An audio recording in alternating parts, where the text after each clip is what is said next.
Warning, this following podcast may contain naughty words that your zombie children might not like. And, spoiler alert, there are spoilers. Deal with it.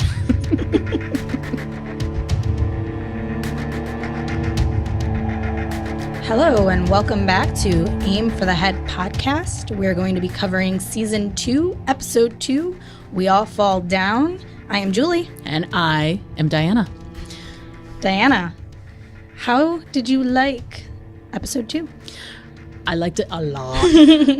This was jam-packed. Lots of questions, lots of things answered, you know. I can't wait to get to our, scene breakdown. I mean, just between learning some more information about, how the apocalypse sort of progressed once it got started, how certain cities fell, how certain things went.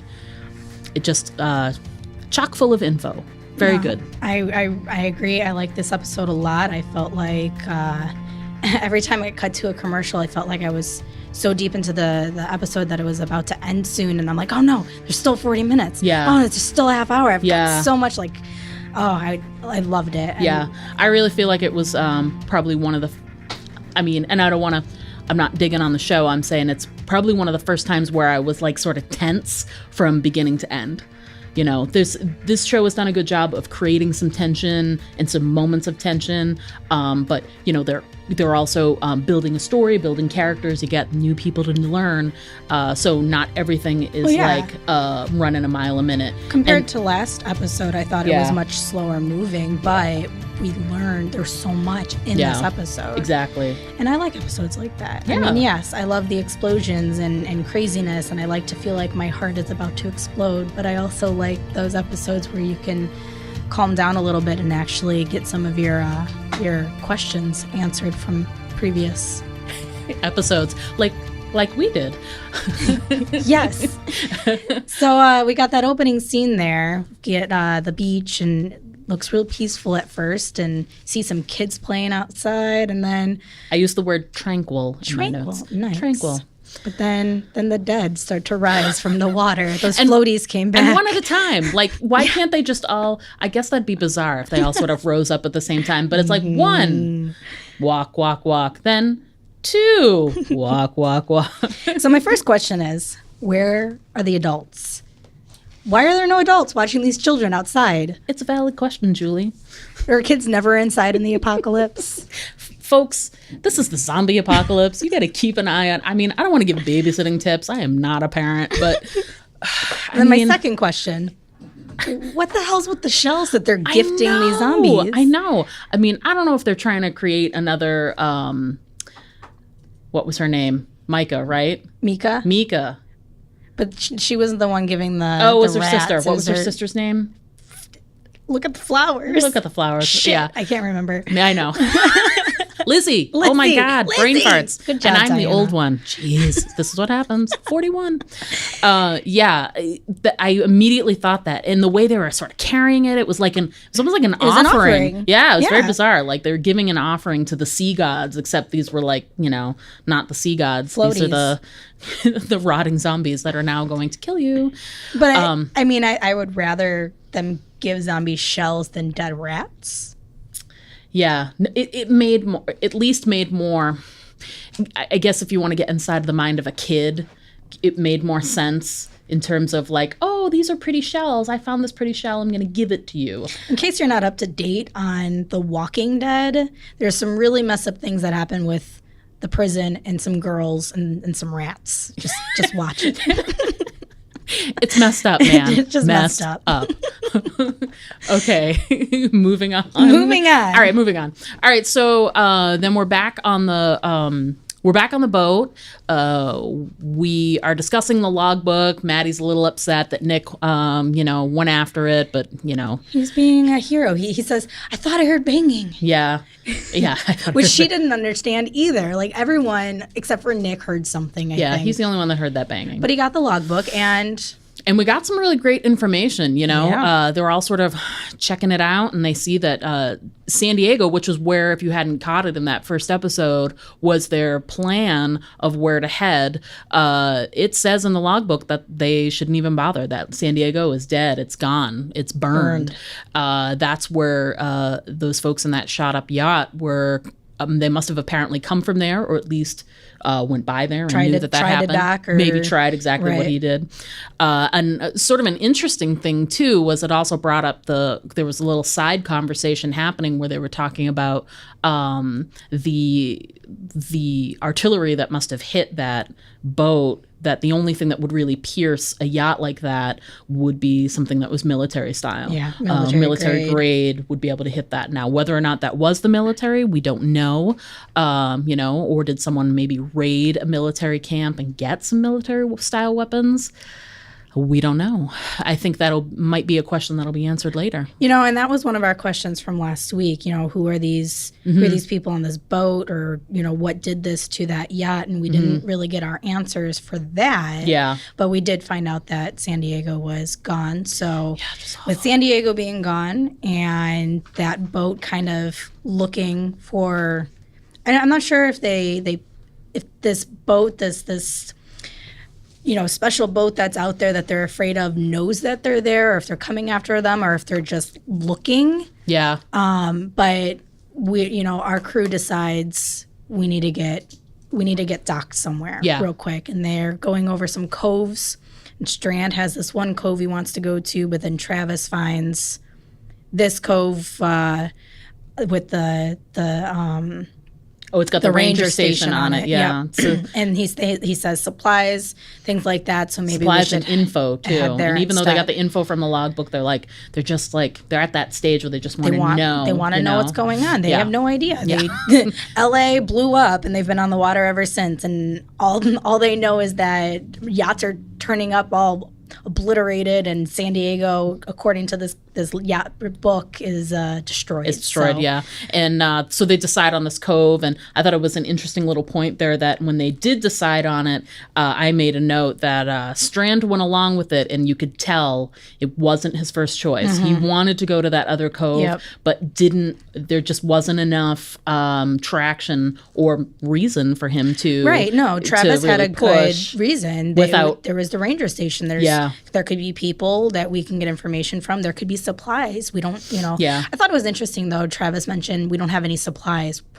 What do you, huh? Yeah. They were bringing a lot of stuff onto that yacht when they were leaving. Yeah, LA. in the zombie apocalypse, when you have to choose between a bag full of food and a bag full of clothes, screw the clothes, man. I mean, bring some pasta and some cereal or something. But they're not too far away from this cove, and they see these lights on shore pop up. As they were approaching, and then turn back off.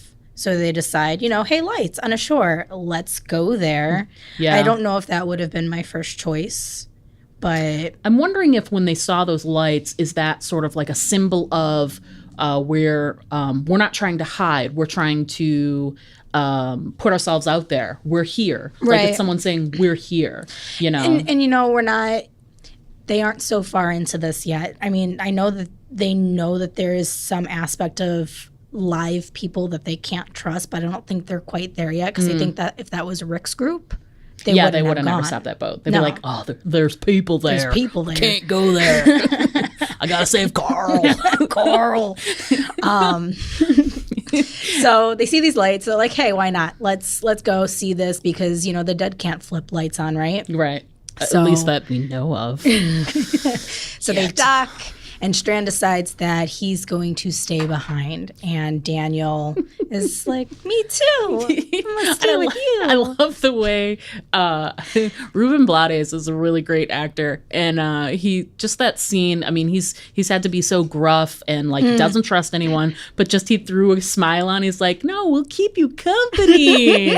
We'd love to. And he's like, no, I like being solo. And he's like, no, man, we'll keep you company. Yeah, I was like, well done. Daniel was actually one of my favorite things about this episode. He actually made me giggle quite a few times. Yeah. And we'll talk about that a little bit more later. But no, he was, No, Daniel decides, and Ophelia also, they're going to stay behind. Let's talk about that for a quick second.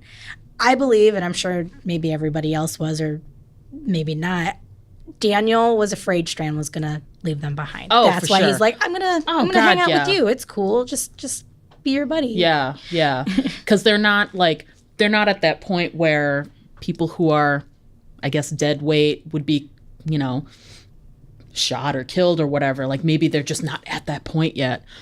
And so instead, it's more like I'd feel less guilty. I'll just leave you here, you know. Right. And they're just trying to keep him from following through on something like that. Yeah, absolutely.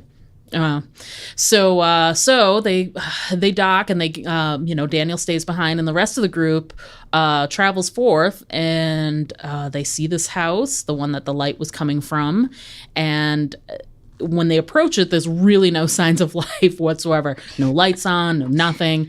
And Travis, dumb that he is, which I wrote in my notes, Travis stands outside the door and says, "Hey, we're here. We're safe. We have questions. We're not sick." Yeah, exactly.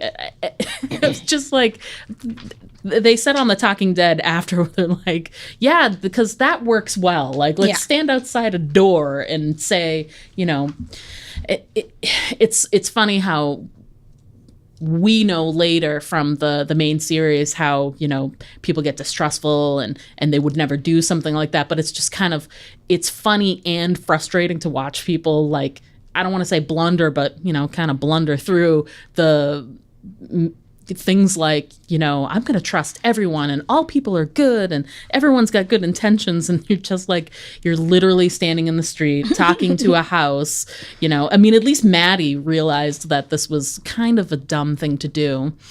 Well, I found it interesting that last episode Travis was all, no, we're not going to save anybody. And I can only care about my child right now. But now he's literally asking people for help. But hey, man, how about some help? Yeah. But so the only reason they even really meet these people is this adorable little kid comes running out the door, and they explain later, the adults of the house explain, he was so excited to see people. Oh, God, that's so terrible. That's sad. I haven't seen people in so long. But okay, so how long has it been then? Right? They've only been on the water for, what, a couple days? Probably. I mean.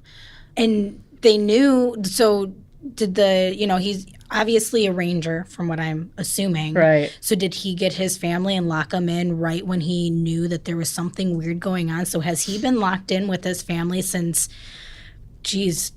first couple of episodes of last season? I mean, that's possible. I mean, you got to figure, we meet the family that's in this house, and it is the ranger station on the island. They're sort of secluded, and they've lived there already. So they already had residents there. But the ranger himself, his name is George, and his wife is Melissa. You have to assume that as soon as the shit started to hit the fan, he was prepared. He had all these conversations about how, a little later on in the episode, about how he's always been prepared. He's self-reliant was the thing his son said.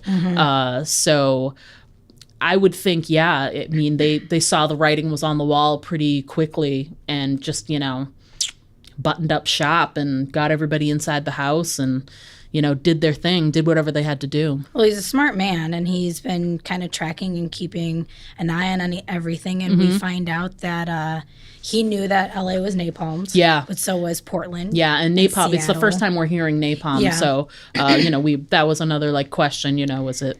Yeah. And then Portland was, Seattle was, Vancouver was, Petrified Forest is gone, Utah's gone, Colorado's gone. Yeah, that was as soon as he said Joshua Tree, and he's like, that's all gone now. Yep. And you're like, you just you picture that image in your head of all the trees burning, really. Yeah. So that was just devastating to hear, but also, again, jam-packed full of info. One of the things that I think led in the beginning a lot of people to come to this series is as a sort of prequel of sorts. Puzzle piece. What happened? Yeah, what happened? Because we don't ever see, when in the main series when Rick wakes up, your big question is what happened in between Rick being shot and him waking up. You know, the only flashbacks you really get are when, you know, the shit went down there too, and Shane had to make his decision. And so you just never see when it gets to that point. Yeah, all we really got to see is that... And how, and what fell first, what fell second, and in what order, you know, was it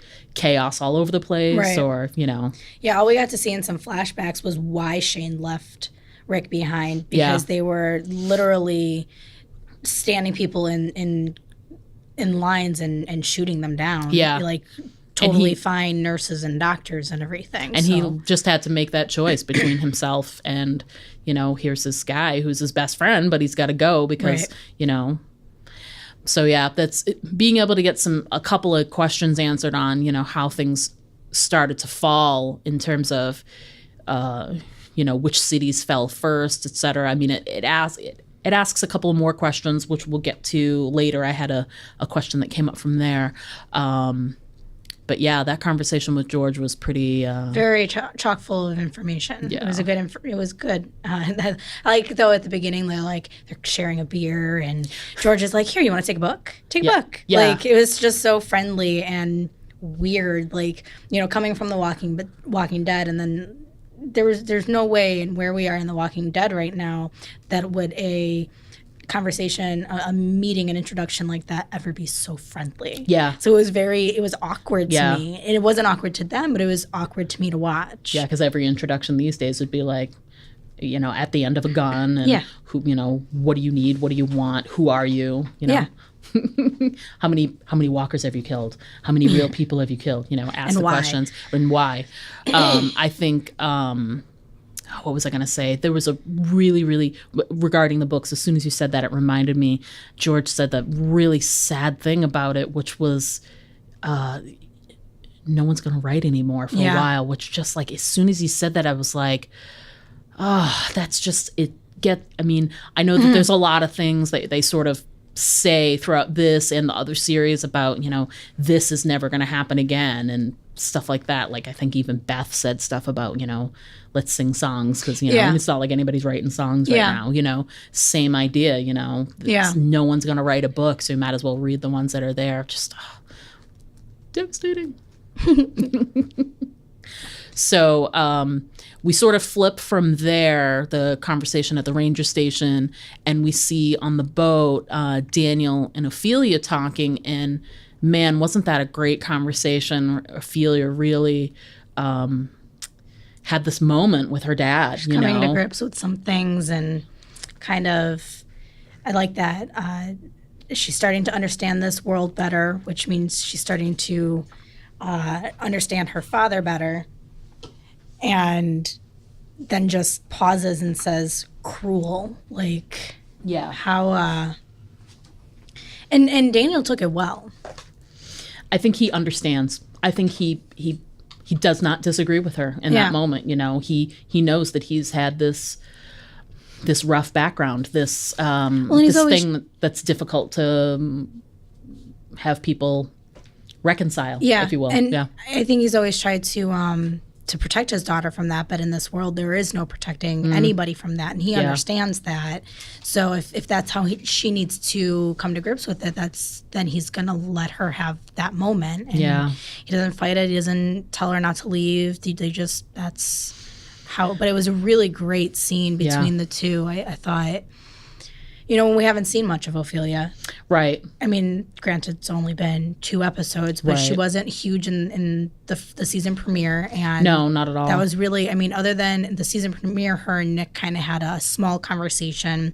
Nick trying to pass on his addict wisdom, things that he has gained throughout the years to use her. Vodka, it works, you know. Other than that, we haven't really seen much of her, and I thought this was, although short, a really good scene between the two. Yeah, and it's interesting now that you say that. They mentioned they had a little sort of side discussion on Talking Dead about, you know, you've got to lose characters, sort of. I mean, because that's the reality. You know, people are going to die, and they were discussing who do they think would die which the fear cast members would probably die. And there was a discussion about it being Ophelia. And what's funny is what just made me think of it was in that discussion with Daniel that we're just talking about, his initial part of the conversation was he's asking if she took her antibiotics. Right. And by you doing that callback she was having that discussion with Nick, they've talked about her injuries twice now.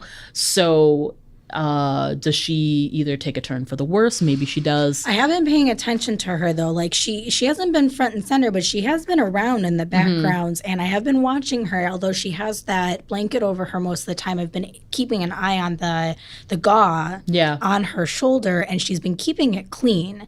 And as long as she's keeping taking those antibiotics, I would hate to see Ophelia leave already, because I think that her character can really have a lot of growth. I think she could,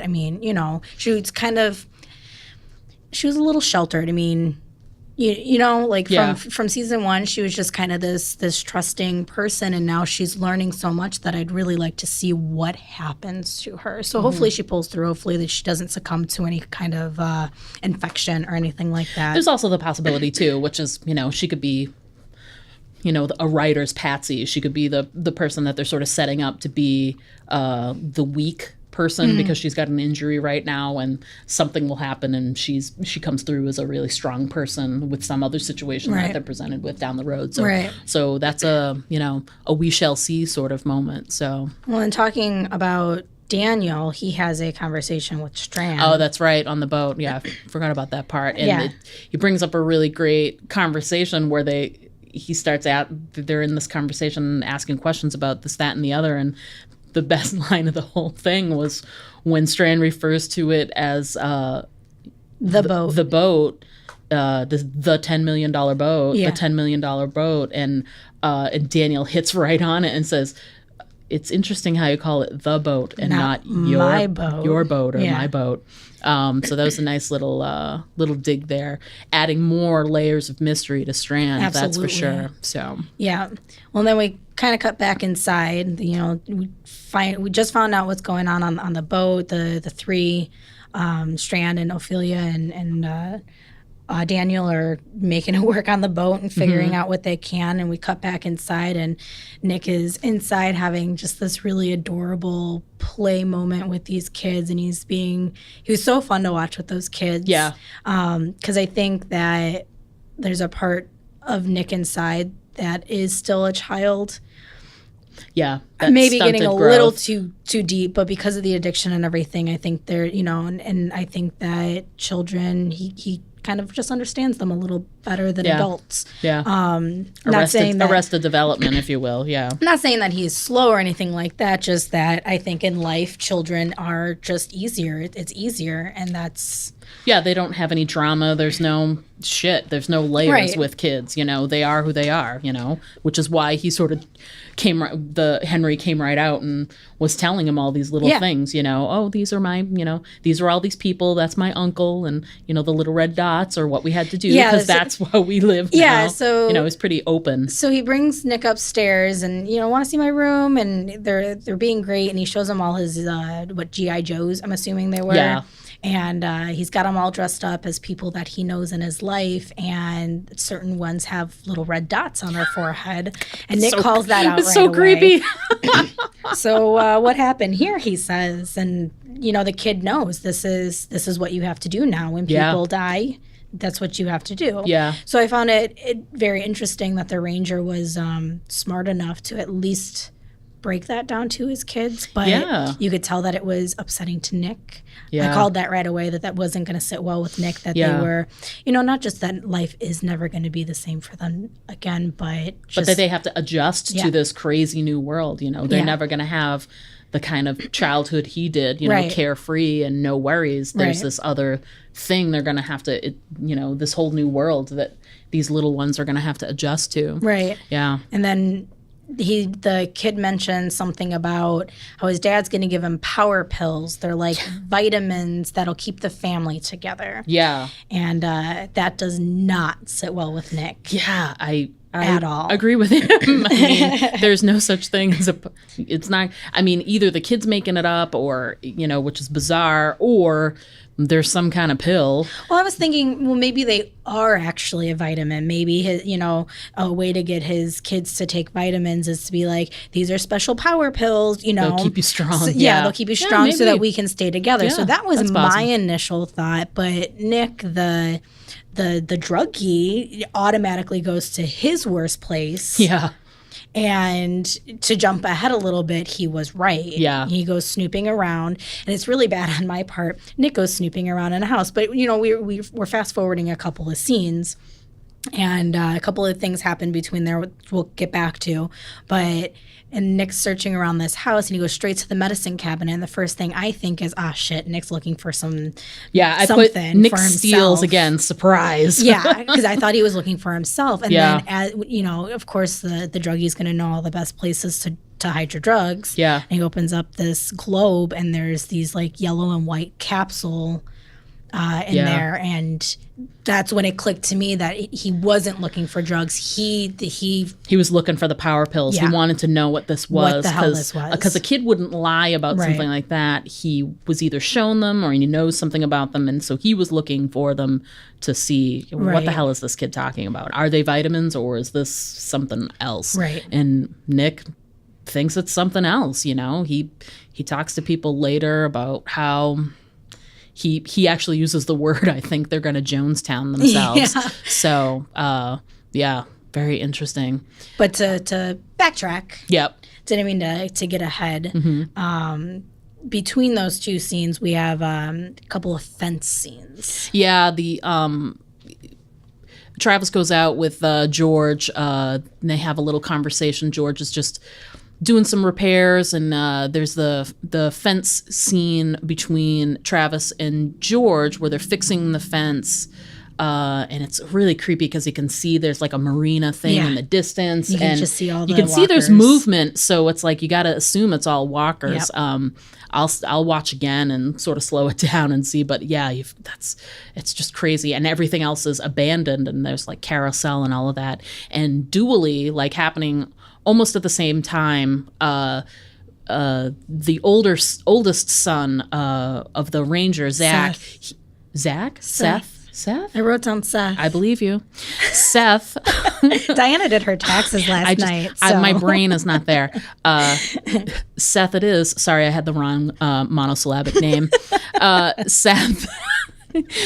Seth is doing chores, which, just like living at the prison, it's, fence duty, which is, once you get those walkers up against the fence, you just got to take them down.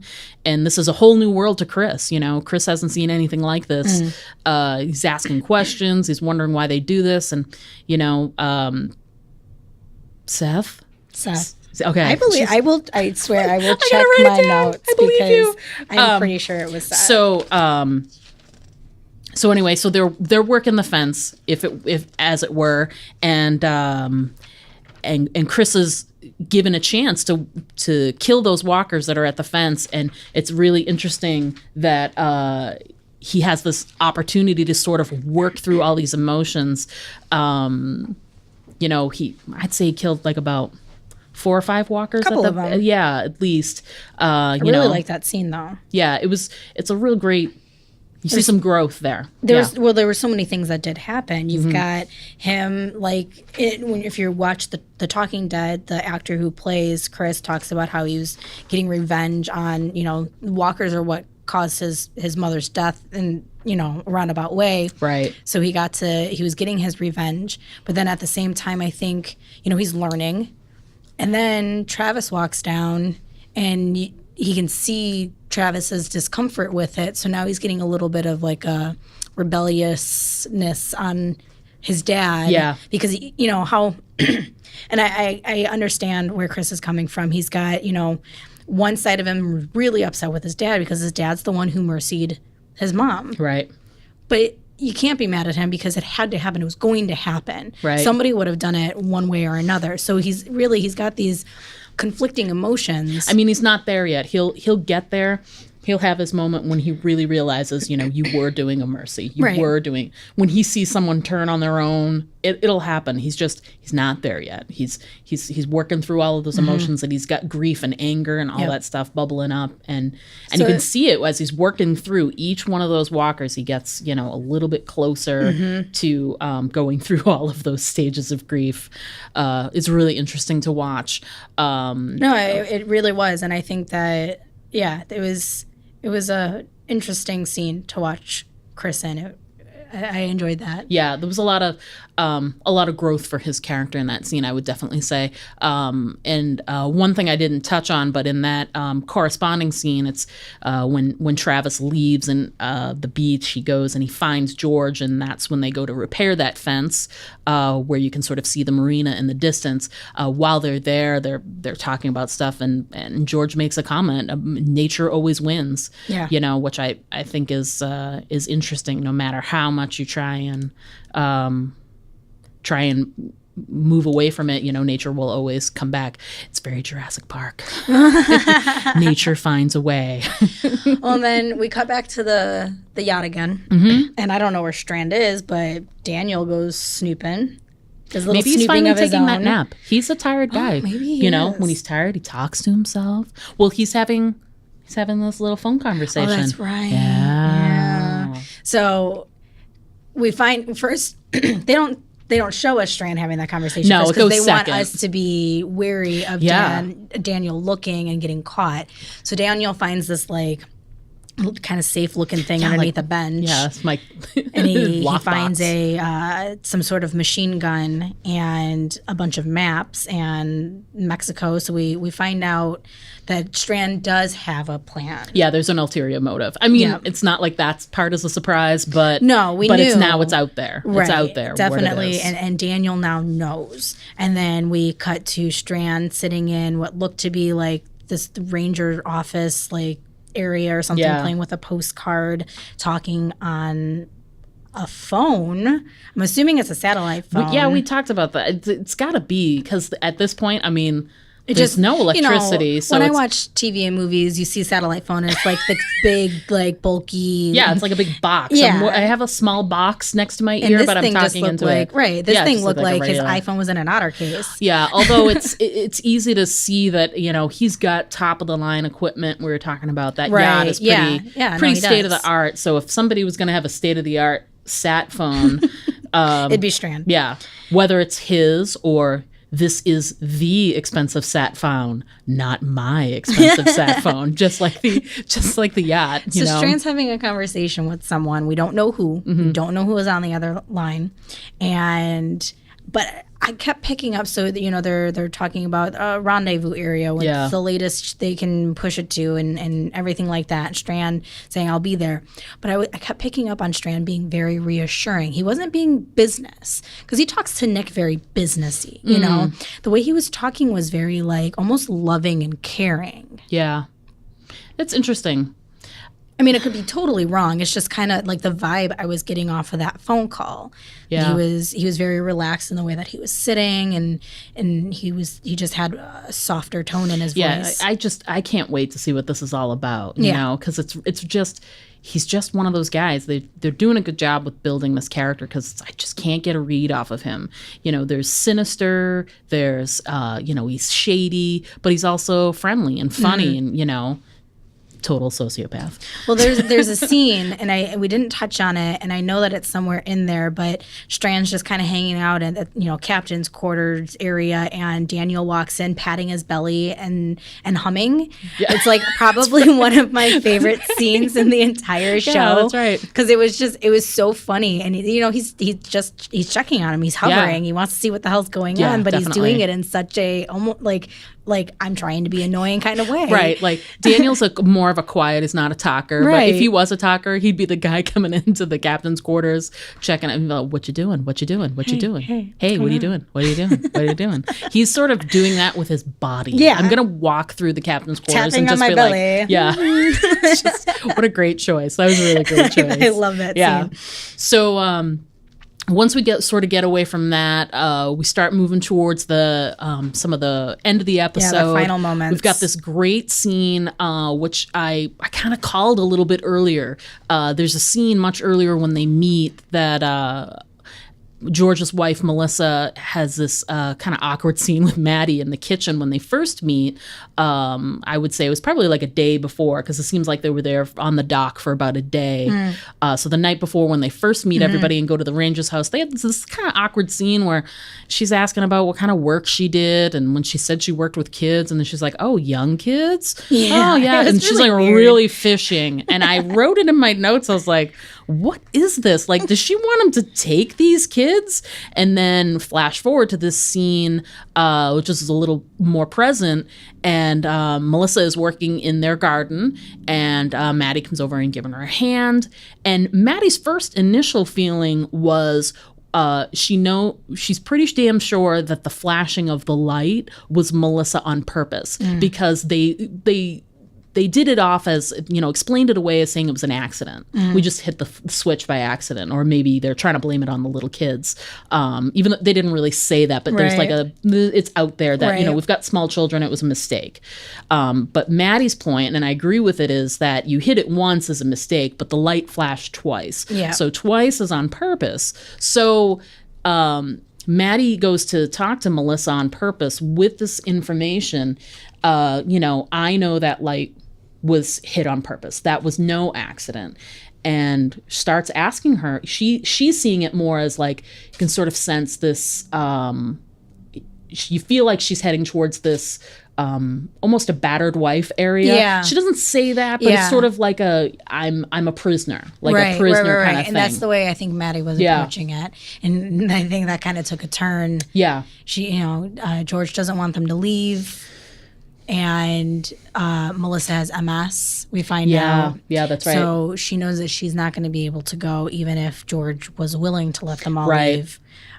So she wants Maddie to take the kids with. Which then explains back her questioning about, you worked with kids, but then Maddie's like, well, I didn't work with small kids, but I had my own small kids. Right. So and you could sort of preferred them. Yeah, exactly. Yeah. So it also makes sense on why when Seth came in for the first time, he was like very, are you okay? To his mom. Because I didn't understand that. I'm like, why? He's very protective of her. So now we know. Yeah, she has MS for sure. Right. Yeah. So that scene happens. We sort of jump forward to Maddie discussing this situation with Travis. And then Nick gets involved. Right. And that's when they talk about the pills and everything. Right. They so it's sort of all these scenes sort of coming together. He makes his comment about, I think they're going to Jonestown themselves. So both Maddie's information and Nick's information sort of sways Travis. Yeah, they realize the situation's a bit more dire than they initially thought. Now they think that this dad's going to poison everybody, and that's the end of it. Yeah, so they've got to sort of save them from that eventuality. Right. Yeah, so they get in the house. They talk to Melissa about it. Everything's going well. George kind of catches them. Yeah. And there's this heightened moment where they're like, oh, God, we got caught. He seems upset. And then it gets cut right away because Henry, the little boy, comes running downstairs and says, something's wrong with Willa, who's the little girl. And immediately you're all like, oh, God, what's going on? And I'm not going to lie, my first initial thought was, what did George do to her? But obviously we know that probably wasn't true. Well, they rush upstairs. They realize that she got into the pills. Yeah. She's zombie children. Yeah. Not right away, though. It's great. Not right away. she's laying on the floor, and, they're all, and know what's going to happen. I like that moment because Melissa grabs her, and then Maddie's like, no, you need to get away from her. Yeah, you can't. And, these people, they were knowledgeable, but was that just a lapse in judgment, or are they not understanding that no matter how you die, you come back? Yeah. Because I kind of got the feeling that I don't know, because they said that, if someone comes back, you have to put him down and everything. But the way that she rushed to her kid, was that just really a lapse in judgment because that's what a mother's going to do for their child? Oh, for sure. Or was it they didn't know it's no matter how you die, you come back? Oh, yeah. I mean, I think as pragmatic as you can be about that situation in that moment. I mean, it happened just now on Walking Dead, you know? As soon as, help me out, character names. As soon as when they're all walking through and they're holding hands and everything, and you know, Sam stops, and as soon as he's being attacked, she knows that she's gonna be attacked as well. Stupid Jesse. Yeah, stupid Jesse. But she can't help it. That mom's instinct just kicks in, and there's nothing that she can do. So, you know, we won't know. Because now we had a zombie child, and zombie children make me happy.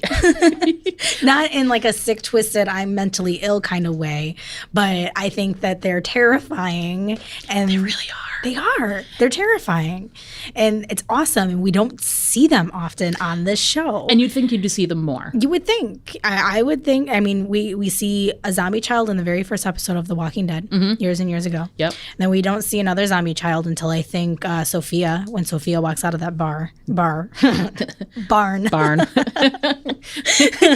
That'd be an interesting thing.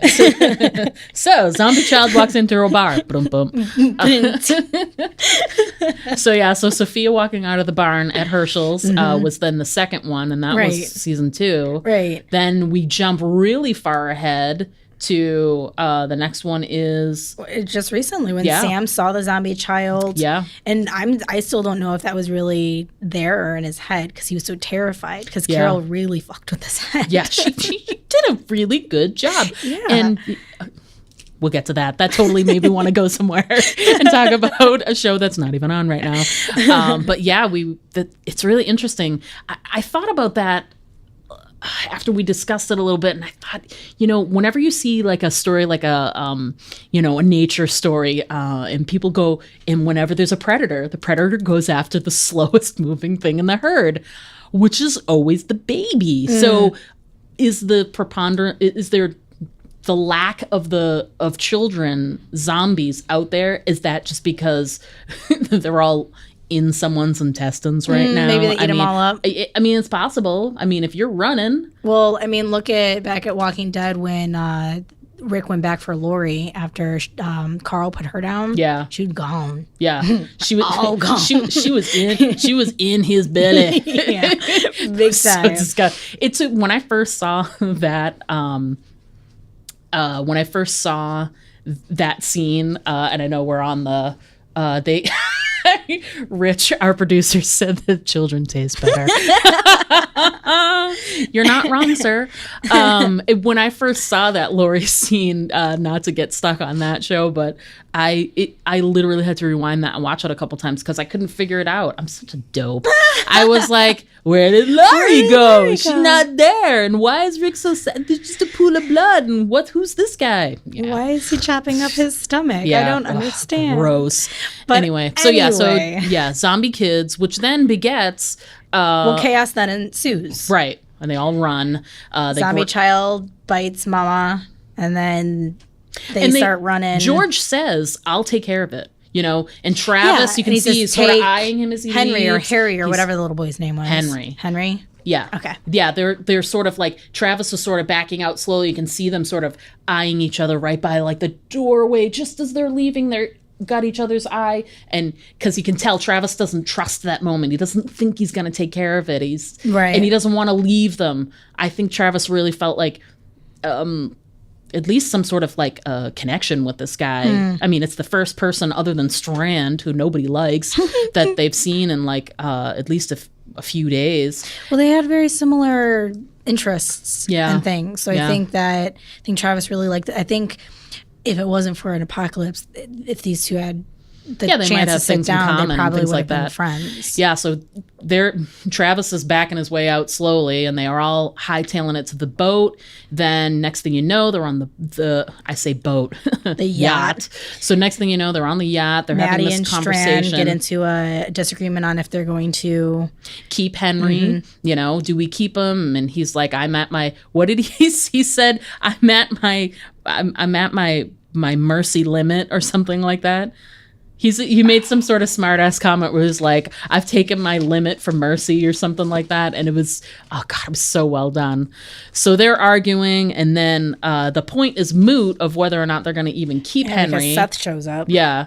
Gun in tow. Yeah. And then there's this little standoff, Mexican standoff for a couple of seconds. Yeah. Seth's aiming it at, who was he even aiming at? Was it Strand or was it Travis? It was either Maddie or Travis. Yeah. And then I like how Daniel just like picks up his gun and like and Yeah. they're like, Daniel, don't. Yeah, exactly. Yeah. And so they do reluctantly sort of let him go. They get on the dock, and then who's coming but zombie mommy Melissa? And he does the little one. Seth does a solid for the little one and says, turn around and wave bye-bye. So Yep. So here's this, what a great scene. You know what's going to happen. And here's, the little kid's waving, and he's got his little baby hands waving. Maddie waves and back. Maddie's waving, Yep. and she's trying really hard to just like keep him engaged and like, look at me. It's almost like look at the flowers, because you know what's going to come. Right. And Daniel actually walks away because, it's almost like he can't see that moment of mercy because he didn't get that moment of mercy with his wife. Right. And still holding on to that. And, and then the eventual gunshot happens, and then, I think it's interesting that Chris watched the entire thing. He didn't turn around until and Alicia even said, don't. Yeah, you shouldn't look watch away. this. Look away. But and I didn't. think he kind of needed it. Yeah. He needed to see what his mother would have became and Yeah. what would have needed to happen. And I think maybe next episode he'll be a little better. Maybe it'd be a little therapeutic for him to have watched that, which is weird. Yeah, but here's hoping. I think his journey is going to be the most interesting, because he's the only one. I mean, you can argue that, Travis lost a little bit with Liza, but really that loss is going to be felt the most keenly by Chris. I mean, that's definitely Mama. Absolutely. Totally. Yeah, so It was that's the episode, man. And what a lot of stuff we got this week. It was so much good things, so many questions answered, new questions posed. Just fantastic. For sure. Yeah.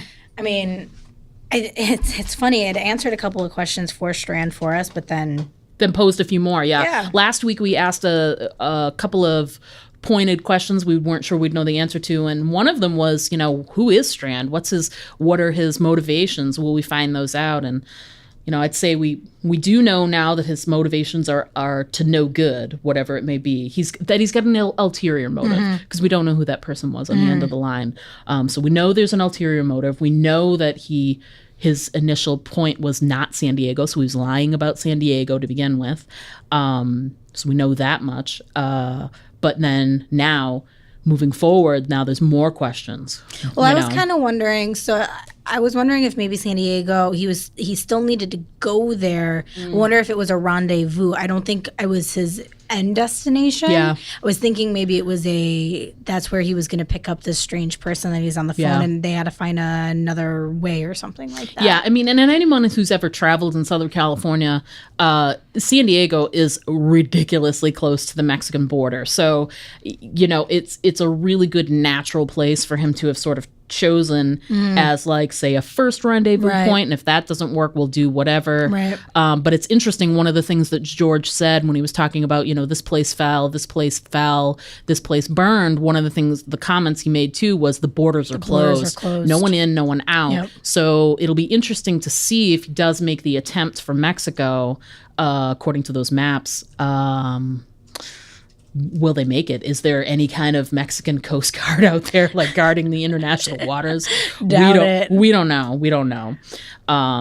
What was one of our other questions from last week was finding out the logbook, which we did find out some details that was answered. from that. That was nice. And the other question was, who were these pirates or people on this boat or this other, this other ship that was coming at him, and we didn't get to figure that out. Still not answered. Either. Still sort of but like it doesn't seem that threat is as... It's not as big, but it's sort of like it's interesting how it is literally looming on the horizon and figuratively looming on the horizon. Well done there. Thanks a lot, Fear. Some of our newer questions, I mean, obviously we talked about Strand, like his motivations, we still don't know what they are. You said that you had some a new question about Strand. Did we already discuss that, or who I wanted to know who he was talking to, and if that was maybe Abigail. Oh, yeah. Because like I was mentioning before, that his voice sounded very reassuring. Yeah. So I was wondering if maybe that's, if Abigail, if, a lot of people name boats after their wife or their daughters, things like that. Does Strand have a daughter someplace? Yeah. And her name's Abigail, so that's kind of my question right now with Strand. Yeah. My other question kind of goes back to George and his family, which I like in the middle of watching The Talking Dead, and it goes to a commercial, and I asked my husband, I'm like, why would George bother reinforcing that fence if he planned on offing everyone? Why'd he bother? They're like messing with, doing all this like keep up and reinforcement and making it's kind of like washing the floor before you're going to shoot yourself in the head. You right. know what I mean? Right. But, and then my husband mentioned, well, maybe the pills weren't actually supposed to be used yet. Maybe it was once everything was gone, like all of their supplies. Like a last ditch kind of once thing. they couldn't survive anymore, Yeah. then was he going to off everybody as a peaceful way of everyone going instead of a, hunger and starving and stuff like maybe that. it's sort of a hopeful thing to look forward to. Like if all else fails, we have the pills, right? Rather than we don't have to succumb the way others are. We can go out. But to me, if this was supposed to be just a backup, once we're ready, we can go. Why did he? It sounded like to me the way he explained it to his kids we're going to take these power pills so that we all stay together. Yeah. So if we, we're all going to take these pills and then we'll be together forever. Yeah. Interesting. So I'm very confused on that too. What, when they left with Henry to the boat and George said he was going to stay behind and take care of it. Yeah. And then when Seth comes to get Henry and he's walking back, zombie Melissa is there. So obviously George didn't take care of it. Yeah. Did he let his wife bite him? Did he let his daughter bite him? Is Seth going to now walk back to his little sister, his mom, and his dad all dead, and now it's just him and his little brother? Is he gonna have to shoot them all? Right. Which I don't think they're probably going to come back to that storyline. That's just going to be it hangs out there for you to think about. For us. It'll torment us just the same as it sort of tormented them. Yeah. Unanswered questions. So those were my kind of questions I had left after watching the episode. Yeah, and mine was sort of piggybacking on that Strand. The thing that I was wondering was, and it came to me sort of after the docking at the dock near the ranger station, when he has this appointment, I'm wondering if he will ditch everyone because he's got to have some reason for keeping them around, is my thing. His main thing is he wants Nick.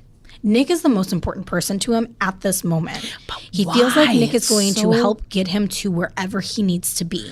And he had that conversation last episode too, that he's important. He's got skills that other people don't have. Nick is important to him, and I think that everybody else who came, he needed to let come because he wanted Nick. Because Nick wanted those people to be there, so you needed a... So, yeah. Yeah, because I made a note, too. I mean, he had that gun, and he hasn't shown any violent tendencies thus far, but he obviously has the gun for some kind of protection or something. So he's got to need them in some way, and maybe it's just to keep Nick appeased. That could be the reason, or else, he would have killed him already. You have to think. I mean, because he's made so many comments about dead weight and extra weight and extra people, and I don't have room for it, and we don't have the resources. So, it's just so interesting how he's got the means to get rid of these people, but he keeps them around. So it's got to center on Nick. Yeah. It has to. Yeah. So my other question too was when they were talking, when Travis was talking with George about, the different cities along the West Coast that fell, and then it sort of started to stretch into the U.S. I mean, George was sort of talking about it as though it sort of happened in stages, like this fell, then because he said he was in touch with all those ranger stations. Right. This one fell, and then this one fell, and then this one, almost sort of like it's creeping into the center of the U.S. So I guess it still asks questions that Walking Dead fans would want to know. Where did it start? Where's Ground Zero? Where's, is LA Ground Zero or the West Coast Ground Zero, and it traveled across to Georgia? Or did it start in the major metropolitan areas like Atlanta and LA, and then it spread from there, Well, and we do know from season 1 of The Walking Dead at the CDC that it is, the entire world is infected. Yeah. Everybody. That the last people to fall on CDC land was France. I remember that. So it is everywhere, and we know that. It's just, how did it travel? Yeah. Was it just kind of all at once? Yeah, was it like a switch that Right. just happened and then it all started at once, But until we know what that trigger was, it'll be hard to sort of parse, like, how did it sort of start to fall apart. Well, I know years ago, before Kirkman, or before we even had Fear the Walking Dead, Kirkman, the writer of the comics and, co-writes everything here, he did say, when being asked about the comic, he said that the why never interested him. He created the comic because what interested him was, during a zombie movie is when those credits rolled. Well, what happened? Right. That interested him. Yeah. So to him, he didn't really care why or how or anything like that. I think maybe he's starting to work towards that now because he sees everybody else really wants that piece of information for this big puzzle that he's creating for everybody. Well, if you think about it too, I mean, it's pretty ingenious. If he doesn't ever really want to confront the question of why did this happen, think about where Fear of the Walking Dead began. It began, people were already sick. So they were already, like in that first episode, people were already missing from school. There was already that ominousness. It was ominous. The scariness. Trying to use two big words. Just the feeling of dread that, there were already people that were like, oh, we've got, X amount of kids not at the school anymore. And, people are out. There's so many people that are out. Right. So he did a prequel where it starts after it happened. It still starts after it happened. So he's able to give you all that info and still he doesn't have to tell us. Calling it now. We're never going to know. God, he doesn't care. Hate it. He doesn't care about that. He Damn wants you, to know Kirkman. what happens afterwards. How people react, how society falls. Which is true, and it's sort of how I sell this to other people. I've even had my own mother say, I'm not into zombies. I don't like that stuff. But the story, it's not a zombie story. It's just like Lord of the Flies. It is how do people react when everything falls apart? And the zombies are just the catalyst. They're sort of like the background noise. It's Lord of the Flies, except with zombies instead of, we're stuck on an island somewhere. It's the same purpose. It's the same idea. And so that's this week, everybody. Let's talk about the next week. Let's talk about next week. Yeah.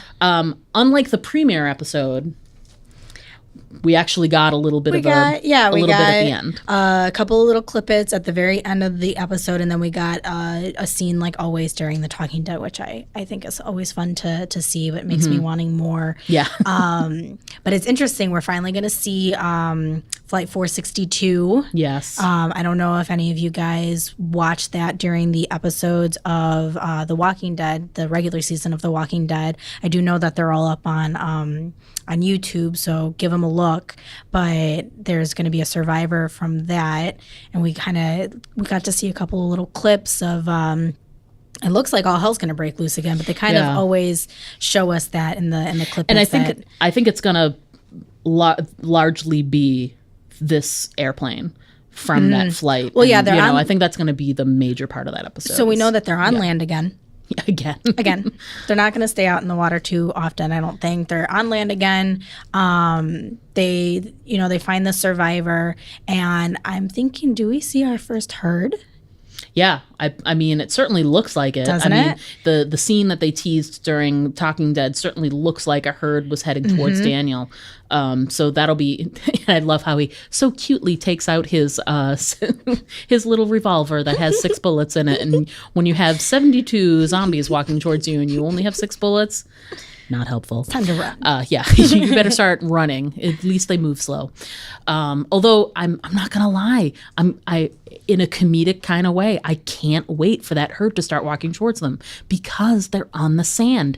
Human beings have a hard time walking in sand when they know they're walking through sand. So I can't believe that they're not. It feels like there's going to be some slapstick moment. If they don't have at least a few of them falling down in the sand, then I call bullshit. Because how are you supposed to, like, I can't walk through the sand, and I'm a grown-ass woman, but it's like walking through peanut butter, and you literally have to, like, plan it, especially, and it certainly looks like it's on some kind of dune, that little it's loose sand. It's not packed sand. Yeah, it's not like they're down by the water. Yeah. So it's definitely... so next week will be we're interesting. We're talking to you, producers. Make sure. I want to see a zombie fall in the sand. So that's a little scene for next week. So yeah, that's our episode this week, everybody. Thanks so much for joining us. Absolutely. And as always, look for us on Facebook, Aim for the Head Podcast. Mm-hmm. We also got a Twitter account. You can tweet us at AFTH, so Aim for the Head, AFTH Podcast. And then we're also on Instagram, Aim for the Head Podcast. If you hashtag AFTH Podcast, you can share some of your photos with us. We'd love to see it. We'll be posting photos up as well. We got some Walking Dead gear on today. We'd love to see your Walking Dead gear and your nerdy things. Your nerd assortment, if you will. Yeah, I'd love to see it. I've got some stuff I'll be posting up on there. Hopefully you guys like it. But that's the show for today. So thanks so much for listening, and we'll see you next week. And one last thing, we're in process of getting our stuff on iTunes, so keep your eye out on the Facebook page for links to the podcast itself. And right now, we've got some challenges with getting everything up on iTunes, but there's sort of like, I don't want to say a back door, but there's a slight back door if you're on an iPhone, put the RSS feed where you can put the RSS feed in there and still subscribe. Right. So that you still get notifications when we... Exactly. Yeah. So if you just go to our Facebook page, and we've got a post there about how to go about that, and you can get yourself in there, get it subscribed, same old way, and we look forward to hearing from you. Send us an email, send us a message. We look forward to more episodes, and we'll see you next week. I'm Julie. And I'm Diana. Thanks for listening.